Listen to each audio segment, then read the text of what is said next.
Hola y bienvenidos a Más rollo que película. Yo soy Sofía. Y yo soy Camila. Y en el episodio de hoy, final de temporada, estaremos hablando de cine cubano. Les habíamos dicho en el episodio anterior que queríamos un poco cerrar la temporada hablando del cine de nuestros países. Entonces, si no han escuchado el de Colombia, corran a escucharlo. Ya está disponible en todas las plataformas. Y hoy les vamos a hablar de cine cubano. Disclaimer, esto es una pasadita superficial. Son más de 100 años de historia, son muchísimos eventos políticos atravesados. Y no somos expertas, solo queremos hacer un poquito de recuento de ambas cosas, pero no es... Pero si en algún momento quieren más de cualquiera de los dos cines, déjenos saber en los comentarios y organizamos. Hablamos con expertos. Bueno, parecido al de cine colombiano, digamos que el cine llega a Cuba vía Gabriel Beire, que lleva el cinematógrafo de los hermanos Lumière desde México a Cuba. Aquí la primera diferencia que hay con Colombia es que en 1897 Cuba estaba en medio de su guerra de independencia. Pero acabó en 1898, que para quien no sepa, Cuba seguía siendo una colonia española junto con Puerto Rico y las Filipinas. Entonces, en ese momento está desarrollando, digamos que la última guerra de liberación de las naciones latinoamericanas de España. Pero esta pelea no solamente es entre Cuba y España, sino que está metido Estados Unidos, y es por esa guerra que Puerto Rico sigue siendo una suerte de colonia, es un estado libre asociado, y Cuba también lo fue hasta 1959, ya llegaremos ahí. Ya llegaremos. Pero bueno, digamos que en este momento como que en Cuba está ocurriendo la guerra, claro, el cine llega a La Habana y en La Habana la guerra no estaba ocurriendo en La Habana, se sentían sus efectos, pero pues la gente fifí seguía bien y entonces presentaron las primeras películas en el Gran Teatro de La Habana, que en ese momento no se llamaba así, pero justo porque estaba ocurriendo la guerra, además de que se hizo una primera producción que se llamó Simulacro de Incendio, que fue como viendo a los bomberos, se hicieron muchas pelis que eran de revisión histórica. La guerra se acaba en 1898, entran los gringos, que además son desde ya una potencia cinematográfica, desde principios del siglo pasado, entonces eso influye mucho en el desarrollo de las producciones cubanas. Sin embargo, la primera película de ficción, o sea, a pesar de que se hizo muchísimo y se hicieron muchos documentales, la primera producción sonora se hace hasta 1937 porque estaba atravesando la Gran Depresión, o sea, Cuba en ese momento dependía mucho de Estados Unidos, entonces lo que estaba parado allá estaba parado acá. Hacer producciones sonoras era costosísimo y entonces, bueno, el primer largometraje de ficción que se produce en Cuba es en 1937 y se llama La Serpiente Roja. Pero antes de eso, porque aquí van a ver lo de la conexión muy fuerte con Estados Unidos, en 1929 un director, productor, guionista, actor, ya sabes el meme de Hugo Boss, llamado René Cardona, hace el primer largometraje en español hecho en Hollywood, que fue Sombras Habaneras. Suena bien. Suena así como sí, que... suena exótico. Exótico. Sombras Habaneras. Con Carolina Segrera.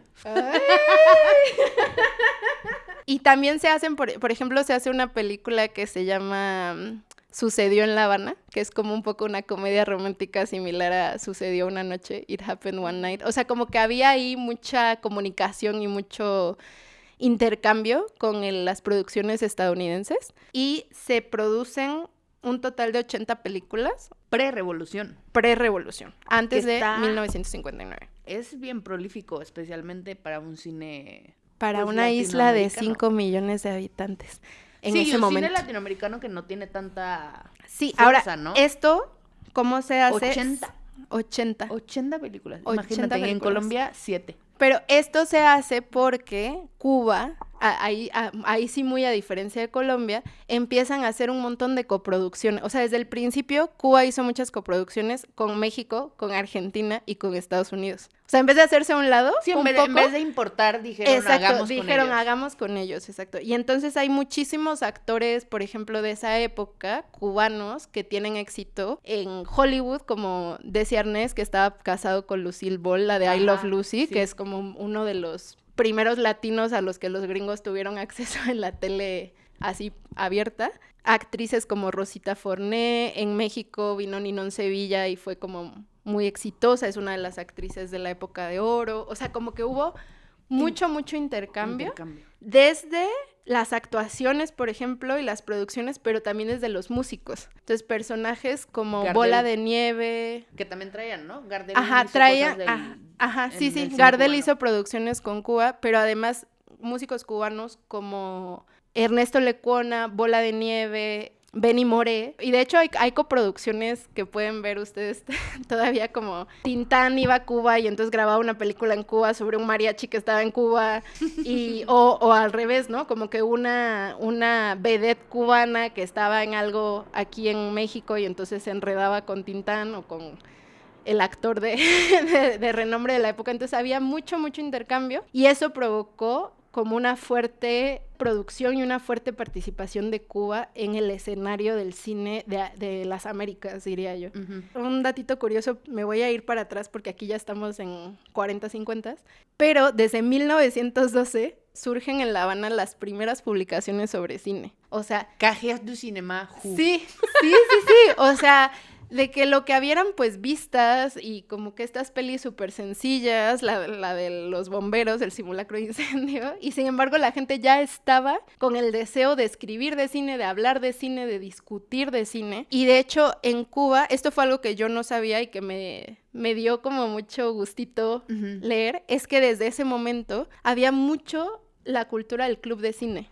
Y eso no para. O sea, cuando triunfa la revolución también el club de cine tiene un papel. La gente que tenía clubes de cine desde antes se vuelven directores, se vuelven productores. O sea, como que es una cosa muy... no sé, me parece súper bonita, que es un poco lo que pasó con la Nouvelle Vague y los Cahiers du Cinema, que es gente que consumía mucho cine y lo disfrutaba mucho y entonces querían hacer algo. Y querían hacerlo y querían de todo, sí. Que siento que es como...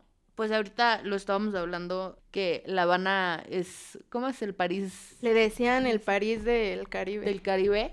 Pero sí hay una cosa que siento que Cuba ha sido siempre como una de las capitales artísticas de Latinoamérica, o sea, del Caribe y de Latinoamérica en general, ¿no? O sea, como que sí siento que hay mucha cultura, ¿no?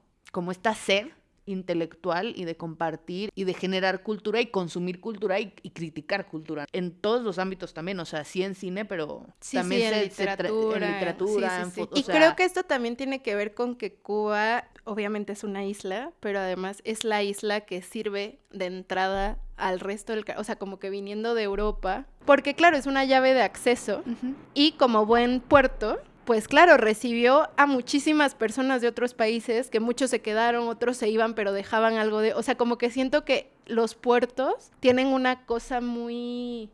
de una preglobalización, sí, muy cosmopolita. Decir, como llega todo el mundo, o sea, sí tienes gente que se quiere quedar, pero sí hay mucha cosa que si se vuelve como yo llamémosle hogar de paso, para muchas culturas, entonces empiezan a dejar sus cosas, ¿no? Justo esta mañana vi un reel de un pueblo en Colombia donde llegaban muchos árabes y les decían los turcos, pero eran libaneses también, o sea, libaneses, palestinos, un montón. Y entonces el pueblo, de las comidas tradicionales del pueblo colombiano es kibes y labne. Ay, me salió ese reel también. Sí, y es comida árabe y digo como, claro, eso es muy de los pueblos, o sea, porque si tienes mucha gente que está llegando de una región en particular, unos se quedan, pero también empiezas a tener cosas que ellos puedan encontrar fuera de casa que les recuerden a casa, ¿no? Entonces creo que por eso también hay una afinidad y unas ganas como de conocer y de dejarse permear por otras culturas y de permear otras culturas a la vez. Sí, justo como que es una isla que no está aislada. Y bueno, de esa época, otra cosa que les quería comentar, estamos hablando como de antes del 59 como una masa, porque es complicado como, o sea, la historia de Cuba tiene como demasiadas partes.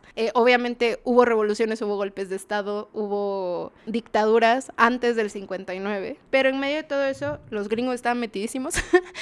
Entonces, por ejemplo, otra cosa que pasó en Cuba, que también tiene que ver con este contacto constante, es que cuando los directores gringos necesitaban grabar un lugar exótico, un lugar de playa y cocos, pues iban a Cuba. Y de esa época, como que películas del cine silente, una de las más famosas y de las consideradas mejores de la época y que además fue un éxito en taquillas, fue La Virgen de la Caridad. De Ramón Peón. Gracias. Protagonizada por Miguel Santos, que pues la primera sonora es en 1937, esta es de 1930, pero ya le tenía como soniditos, o sea, no era película sonora, pero tiene música, no sé si música, pero tiene sonidos incidentales. Además, cuando llegó el cine sonoro, como que hubo escándalo entre los intelectuales y no les gustaba, y drama. En 1940, en Cuba se exhibieron 480 películas. O sea, es muchísimo cine, es muchísimo cine.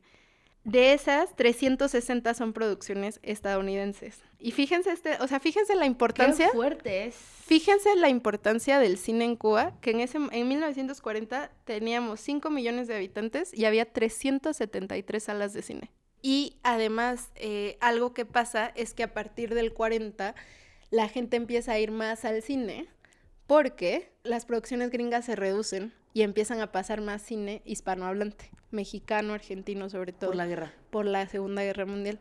Y toda la población que es analfabeta puede ir al cine y entender lo que está pasando, ¡Claro! Porque no tienen que leer los subtítulos. No tienen que leer subtítulos. Entonces también ahí empieza como una relación distinta con el cine, ¿sabes? Como que si es de clases educadas o no educadas, porque ya si está en tu idioma la cosa cambia. Que siento que hay una cosa, no, esto no tiene que ver necesariamente con el cine cubano directamente, pero sí hay una cosa, o sea, siendo que nosotros, latinoamericanos, consumimos más cine extranjero que otras cosas. Uh-huh. No estoy afirmando como que esto es un hecho, porque sí hay una costumbre de que no tienes tanto cine tuyo disponible. Yo te diría que eso también depende mucho porque, por ejemplo, en México tiene una industria del doblaje grandísima. Sí. O sea, de hecho, son menos los cines que muestran las películas subtituladas que dobladas. Bueno, pero incluso de eso es como, está doblada, pero entonces sí consumes mucho cine extranjero. Claro, es como lo que digo, como que hay menos cine nacional y sí llega mucho cine extranjero, esté subtitulado o esté doblado. Sí. Como que los otros países no doblan tanto, justo, o sea, que sí hay una costumbre de consumir más cine extranjero y por eso pero además que los gringos, que tienen una industria tan grande ellos, que no necesitan buscar más fuera del cine nacional. Pero además extranjero gringo, o sea, porque honestamente, como que Francia nunca va a competir, España nunca va a competir. Pero justo también es por lo masivo que es, o sea, es que hay muchísimo cine gringo. Bueno, y aquí quería destacarles unos datitos, que es que en 1937, o sea, el mismo año que sale La Serpiente Roja, sale la primera película sonora animada hecha en Cuba, que es Napoleón, el faraón de los sinsabores. Y esto me dio muchísima risa. En 1943 sale un largometraje de ficción llamado Hitler soy yo, que es una farsa caricaturesca. Oh my God. Patrocinado por la fábrica de refrescos Materva con el apoyo financiero de la empresa Cerveza Polar.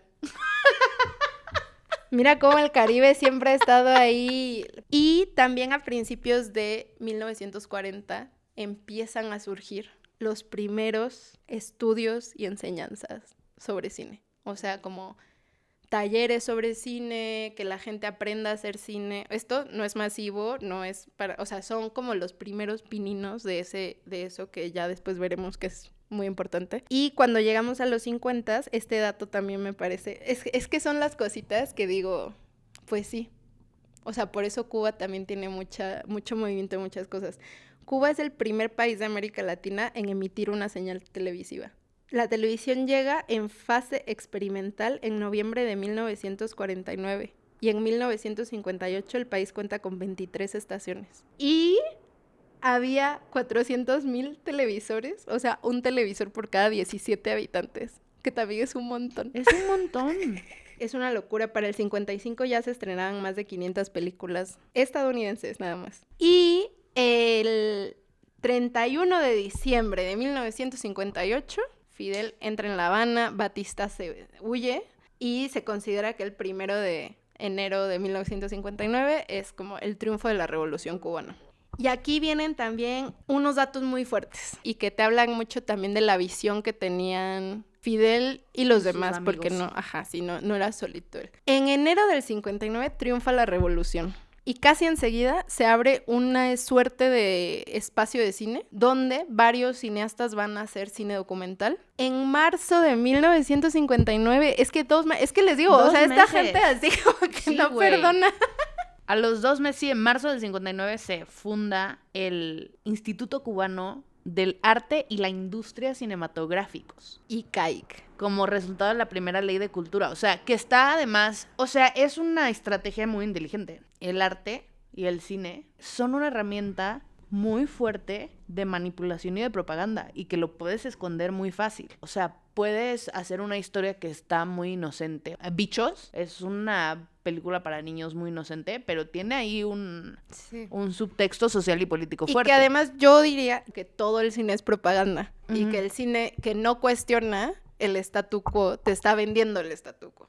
O sea, cualquier cine que está como que, pues así es esto, así es la norma, así es la vida, como que incluso las comedias románticas, incluso ese cine que parece inocente, te está vendiendo y te está normalizando y te está, ¿cómo se dice? Sí, te está como enquistillando ideas que ya, sí. Que es, o sea, claro, que es que esto cuando, es lo que es. Sí, cuando te pones a analizar de fondo y saldrá el crowd de It's not that deep a analizar cosas. It is that deep.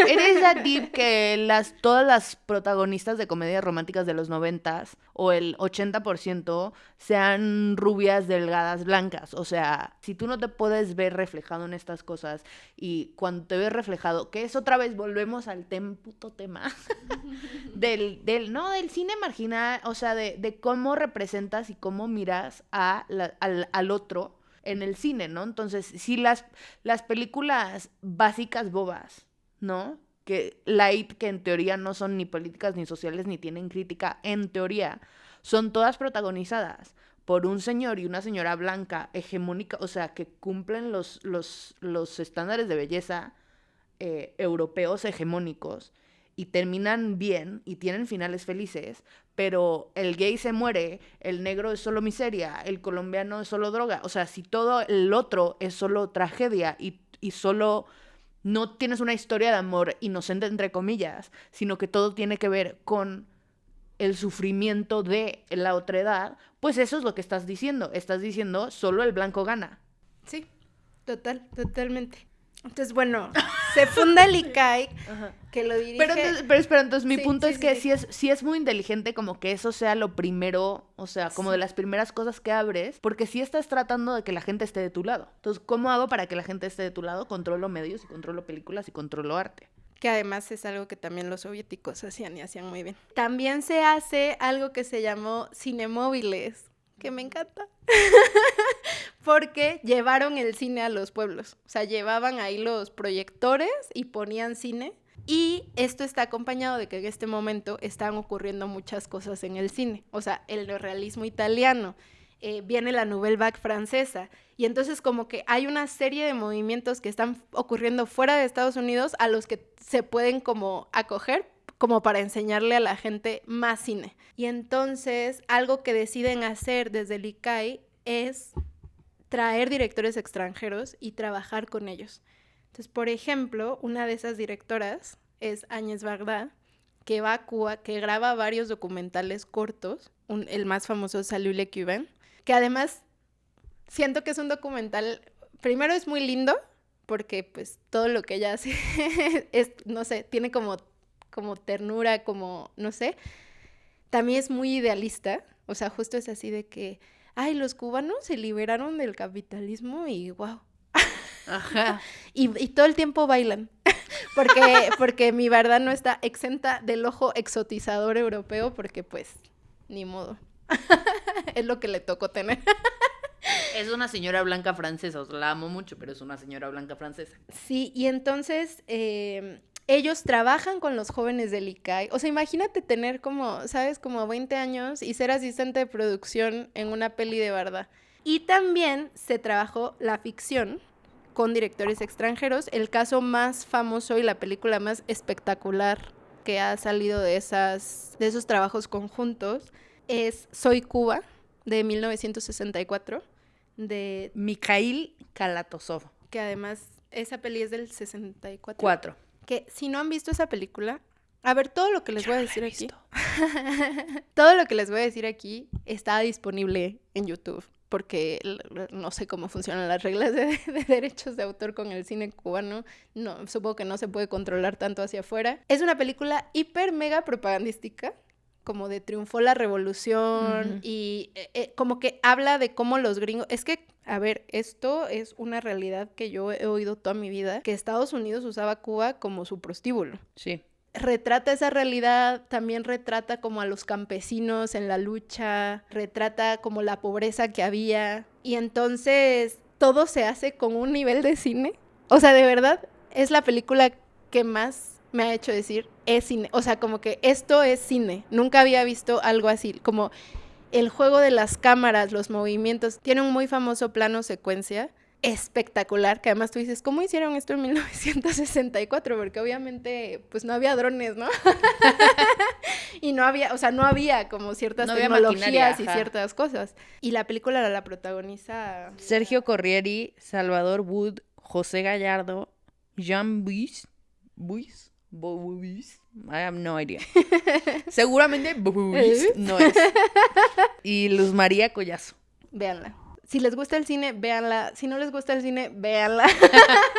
Si no les gusta el cine, no sé qué hacen escuchándonos. Pero bueno, también del ICAI surgen como cineastas muy importantes de Cuba. Los dos más importantes, diría yo, son Tomás Gutiérrez Alea y Humberto Solás. Y además ligado con el tema de, no sé, de hacer las cosas como rápido y tal. O sea, el ICAI se funda en el 59 y en el 60 ya había departamento de animación. Se hacían unas cosas que se llaman filminutos. Sí. Que eran, o sea, servían para todo, ¿sabes? Como que sirven para decirle a la gente, oye, si viene huracán, tal cosa. Sirven para... Había unos que eran para irte a dormir, ¿sabes? Para mandar a los niños a la cama. Como Ajá. que ya sonaba ese y ya. Ahora, a la vez que está pasando esto, empieza al mismo tiempo una tensión entre el apoyo estatal y el otro lado del apoyo estatal, que es la censura. Ahí hay una tensión que además ya nunca ha parado de estar. Sí, pues que es lo que hablamos otra vez, ¿no? O sea, ni corto ni perezoso lo fundó a los 2 meses, pero claramente es para un propósito, justo para Soy Cuba, ¿no? Para eso de, sí, triunfó la revolución, somos felices, abajo los gringos, con la revolución todo, contra la revolución nada. Sí, justo este es un tema muy fuerte, que se produce en los 60s un documental que se llama PM, de Saba Cabrera Infante y Orlando Jiménez Leal, que es un documental como que súper experimental sobre la vida nocturna en La Habana, que obviamente la vida nocturna en La Habana, como la vida nocturna en muchísimas ciudades capitales, es medio sórdida, medio ilegal, y entonces esa película se censura. Se prohíbe la exhibición de ese cine porque, claro, va en contra de los principios revolucionarios, va en contra de este nuevo hombre que se quiere, ¿no? Se quiere hacer un nuevo hombre y ese nuevo hombre no juega como la película PM muestra, ¿no? Y entonces no hay que mostrar eso. De hecho, muchos intelectuales ahí se empezaron a poner nerviosos porque dijeron, este pedo se está poniendo estalinista. Y una de las personas que es censurado y se autoexilia es Néstor Almendros, que él es un español que se va de España con su padre a los 18 años, se van a Cuba porque están huyendo de la Guerra Civil Española. En Cuba él se desarrolla sobre todo como fotógrafo y dirige algunos documentales. Es censurado, él dice, yo me voy de aquí. Después Néstor Almendros trabaja con Eric Rohmer y François Truffaut y recibe 3 nominaciones al Oscar en Mejor Cinematografía por Kramer contra Kramer, La Laguna Azul y Sophie's Choice. O sea, crazy. De hecho, es el segundo español con más nominaciones al Oscar después de Almodóvar, y Almodóvar tiene 4. Y bueno, en esta época, además de Soy Cuba, las 2 películas más importantes, más que siguen pues en el imaginario son Memorias del Subdesarrollo de Tomás Gutiérrez Alea, que es medio experimental. O sea, tiene sus toques ahí. Además, muchos de estos directores, Gutiérrez Alea, por ejemplo, fue documentalista primero. En Cuba hubo mucho desarrollo de que los documentalistas después hicieran ficción. Y esta película es considerada una de las 100 mejores películas de todos los tiempos según la Federación Internacional de Clubes de Cine. Y también Martin Scorsese tiene Memorias del Subdesarrollo, me parece, en sus pelis del mundo, su World Cinema Project. Ajá. Tiene varias cubanas. Que además de una película que a mí no me gusta tanto, de Tomás Gutiérrez Alea, de 1966, me gusta más una película que se llama La muerte de un burócrata, que es una comedia absurda sobre, efectivamente se muere un burócrata y entonces luego para encontrar no sé qué, tienen que sacar el cuerpo porque el cuerpo se fue con el testamento. Ahora no me acuerdo cómo era, pero tienen que pasar por 80 trámites burocráticos, que es súper absurdo y súper real de América Latina. Tiene la otra que no has mencionado, pero tiene Lucía y Memorias del Subdesarrollo. Marty. Sí, y la otra película también del 68 y que también está en el World Cinema Project de Marty es Lucía, de Humberto Solás. En Memorias del Subdesarrollo, los actores principales son Sergio Corrieri, Daisy Granados y Eslinda Núñez.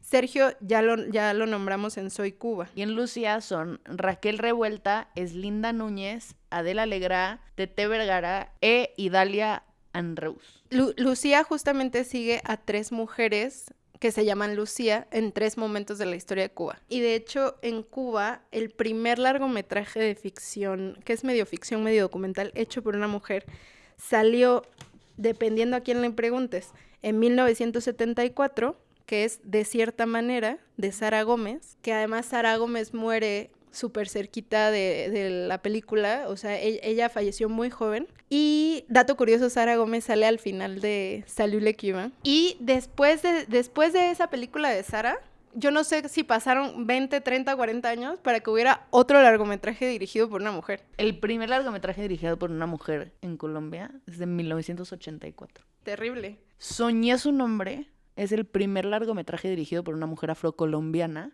y llegará a salas de cine en 2026. ¡Qué vergüenza! Y además déjenme decirles que de cierta manera, que es entre documental y ficción, porque Sara fue sobre todo documentalista, ese fue el único largometraje que hizo. Es espectacular, es súper crítico con la revolución, pero desde un lugar revolucionario. O sea, porque hay una crítica que es como que se jodan. Y hay una crítica que es como, oigan, podríamos estar haciendo esto distinto y ¿por qué no se está, o sea, por qué están replicando esto? Y justamente la película toca la atención de las mujeres y de la raza. Es buenísima y no dura mucho y está en YouTube. Y bueno, la otra cosa que en Cuba también empezó a tener mucho movimiento a partir de los 70s fue los estudios de animación, que pasaron de hacer filminutos a hacer largometrajes. Que entre esos está el que ya nos ha recomendado Sofía antes, de Vampiros en La Habana. Pero otra película que se hizo que a mí me encantaba cuando era niña, es una película que se llama Elpidio Valdés, que es sobre un mambí, que eran los luchadores independentistas luchando contra los españoles. El general Rezoples, que hablaba así, tía, y que tenía unos bigotones que a mí me encantaba, yo así de sí. Ay, sí, españoles supervillanos. Y los españoles así superando a Franco en ese momento que salió la película, pero bueno. Que después también se hizo una segunda parte que era Elpidio Valdés contra Dólar y Cañón. Y a mí me encantaban, tenía los VHS, me fascinaban. Pero bueno, siguiendo un poco con la historia de Cuba, que me doy cuenta que no necesariamente les estoy hablando tanto de películas, pero es que pasaron como muchas cosas. Y una de esas es que a finales de los 70s, surgido de un grupo de talleres de cine debate de la Universidad de La Habana, es que es lo que, o sea, es una cosa muy fuerte para mí esa, porque siento que estamos en una época y en una realidad en la que ya no hay cine debate. No, y si lo hay es eso, o sea, como que no tiene incidencia en allá afuera, pues, y aquí sí. Entonces, de esos talleres de cine surgieron 2 proyectos que después se convirtieron en cosas gigantes. Una de ellas, que además corazoncito colombiano, surge aquí, es la Escuela de Cine de San Antonio de los Baños, que fue financiada por la Fundación Nuevo Cine Latinoamericano y Gabriel García Márquez. El Gabo. Gabo, personaje que también une a nuestros 3 países, porque amaba México. No, y en México se escribió 100 años de soledad, o sea, una cosa fuerte el Gabo. Sí, que siento que en Colombia cuando me di cuenta que quería hacer pelis, una de las cosas que consideré fue estudiar en Cuba, en San Antonio de los Baños, porque sí era una cosa la tenía muy presente como una de las mejores universidades de cine del mundo. Como si quieres hacer buen cine, te vas a Cuba y te vas a San Antonio de los Baños. Que además siento que era una cosa generalizada de muchas disciplinas. Como que sí tenía muy claro que la educación en Cuba era muy buena. Sí, no, y además la escuela está fundada por la Fundación de Nuevo Cine Latinoamericano. Los precios para los cubanos y para los latinoamericanos eran una cosa y los precios para los gringos y europeos otra cosa. Como el Japan. Sí, exacto, como el Bar Japan. Y la otra cosa que surge de esos talleres y de esas conversaciones es el Festival Internacional del Nuevo Cine Latinoamericano de La Habana, que es un festival... Uno de los festivales de cine más importantes del mundo, otra vez. Y que solo premia cine latinoamericano. Cine latinoamericano. Y la tercera cosa que hizo el ICAI fue la promoción del grupo de experimentación sonora, de donde salieron Silvio Rodríguez, Pablo Milanés, Leo Brauer. Aquí les estoy hablando como de los 70s a los 90s, que todas estas cosas fueron surgiendo, 70s y 80s sobre todo, y aquí también salen películas como El retrato de Teresa, con Daisy Granados, que fue una película también sobre la violencia de género, que fue súper polémica y súper fuerte, y yo no la he visto, pero quiero verla. Okay. La Bella de la Alhambra, Se permuta, de Juan Carlos Tavío, y con Rosita Forné. Imagínate, Rosita Forné está actuando antes del triunfo de la Revolución y después. También en estos años también siguieron haciendo muchas películas. Por ejemplo, Humberto Solás también hizo Cecilia e hizo Amada. Humberto Solás es el de Lucía, ¿no? Es el de Lucía. O sea, él Lucía, Cecilia, Amada. Él así de Women. Retrato de Teresa, de Pastor Vega. Los sobrevivientes, de Tomás Gutiérrez Alea. Y bueno, quiero mencionar, porque Gutiérrez Alea, les digo que fue un director como muy importante, muy icónico, estuvo ahí en medio de todo.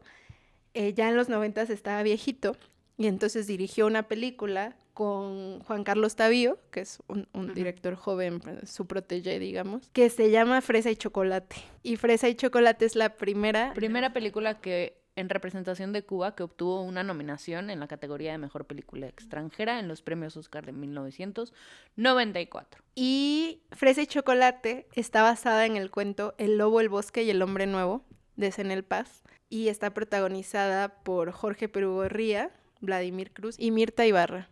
Y es una película tremenda que además ha tenido mucho impacto. De hecho, ahorita en Miami está en el teatro una representación de Fresa y Chocolate actualizada como al exilio y Miami y tal. Pero sí, como que su impacto es fuerte. Y sale Francisco Gatorno. Y bueno, como en Cuba siempre nos impacta el paso de la historia... En los 90s, con la caída de la Unión Soviética, por supuesto que tiene un impacto negativo en la producción cinematográfica porque no hay dinero. Y esto lleva a que el cine haga lo que hablábamos que se hizo en Colombia, hacer coproducciones, trabajar con directores de otros países. Y algo que empieza a pasar es que se empiezan a contar temas más críticos con la revolución y la censura es menos fuerte, porque pues ahí todo perdió fuerza. Claro. A ver, sí hay censura, ¿eh? No estoy diciendo que no, porque no quiero que me confundan, pero no es la censura que había cuando Fidel estaba diciendo contra la revolución nada. De hecho, en esta contra época, la revolución, algunas cosas. algunas cosas. Y salen directores jóvenes como Ernesto Darana y Eduardo del Llano. Y bueno, de esta época también salen muchas películas, les digo, ya más críticas y más ya contando la situación de las salidas. O sea, del exilio, porque claro. en los 90s fue muy fuerte el exilio cubano. Y películas que ya narran la realidad cubana desde un lugar mucho menos idealista. Cosas un poco más fuertes como Alicia en el Pueblo de las Maravillas, de Daniel Díaz Torres. La última película de Tomás Gutiérrez Alea, que yo nunca he visto, que es Guantanamera, que otra vez es con Mirta Ibarra y Jorge Perugorría. Y salen como producciones grandes que entre que son cubanas y no, como Buenavista Social Club de Wim Wenders, porque Cuba también es objeto de interés. Y de hecho sale otra película en los 2000 que se llama 7 noches en La Habana. Esa sí la he visto, que es una película franco-española. Es una antología, o sea, son 7 cortos en una sola peli y cada uno es de un día de la semana. Por eso son 7 días en La Habana. Entonces tiene 7 directores. Benicio del Toro. ¡Ay, me encanta! Pablo Trapero, Julio Medem, Elia Suleiman. Elia Suleiman es el director palestino más importante del siglo XX. Gaspar Noé. El corto de él es el que menos me gusta. Siento que Gaspar se ha vuelto menos insufrible en su vejez porque se calmó. No sé, yo No, a vi mí- Clímax y estaba así de... Me la han recomendado un montón y yo, güey, es que no puedo con Gaspar Noé. O sea, Güey, te juro que no si puedo. algún día la ves, solo quiero que pienses que tu amiga la vio y a la semana se mudó a Francia. Y yo estaba así de, no quiero vivir con esta gente. Gaspar Noé, Juan Carlos Tavío y Laurent Cantet, me imagino. Laurent. ¿Será? Sí, es francés. Siento que es una de las más famositas. 7 días en La Habana, Sí. sí. Sí, también de esta época es Sweet Habana, Habana Blues. Pero bueno, este ha sido como el recorrido hasta más o menos ahora. La verdad es que de la pandemia para acá ha estado Duro. dura la situación para toda Cuba, no solamente para la industria cinematográfica. Entonces, bueno, yo la verdad es que no tengo mucha noción de qué está pasando con el cine cubano hoy, ni sé qué va a pasar. Pero bueno, yo espero que hayan disfrutado este recorrido. A ver, la verdad que mis recomendaciones del episodio prácticamente ya las dije todas. La única que así súper mega recomiendo, o sea, cuando pensamos que esto iba a ser una sola recomendación, esta era mi película. Se llama Conducta, es de Ernesto Darana. Conducta es de 2014. Y es la historia de un niño que pues tiene una vida difícil y entonces está en la escuela y en la escuela es un niño súper pesado, que le pega a los otros, que se mete en problemas. Y hay una maestra, Alina Rodríguez, que se preocupa mucho por el niño. Y es la exploración de la relación de ellos dos, ¿no? Y de esos adultos que a veces sí le cambian la vida a los niños.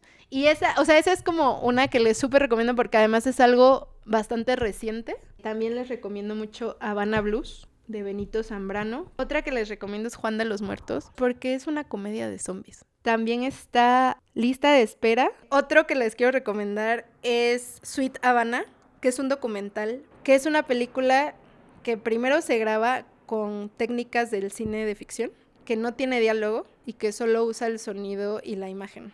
Y otro documental que les voy a recomendar, que no sé si es una coproducción cubana, yo creo que no, pero se llama Cuba y el camarógrafo, se lo estaba recomendando a Camila, y es un documental de un camarógrafo estadounidense que por azares de la vida, él acaba yendo a Cuba como que una vez por década, casi, desde los 70s. Y además convive muy de cerca con Fidel, que creo que es un personaje para analizar, y esta película te permite ver lo carismático que era el señor. Y en general creo que si tienen acceso, pues aprovechenlo y Pues véanlas sí. un día. Y les repito, si quieren algo más profundo, nos dicen y entrevistamos a gente más profunda. Sí, así con esto cerramos esta primera temporada de Más Rollo que Película. No tengo fecha de cuándo vamos a volver. Pero cuando volvamos habrá sorpresas. Y ya, muchas gracias. Muchas gracias. Y nos escuchamos pronto. Bye.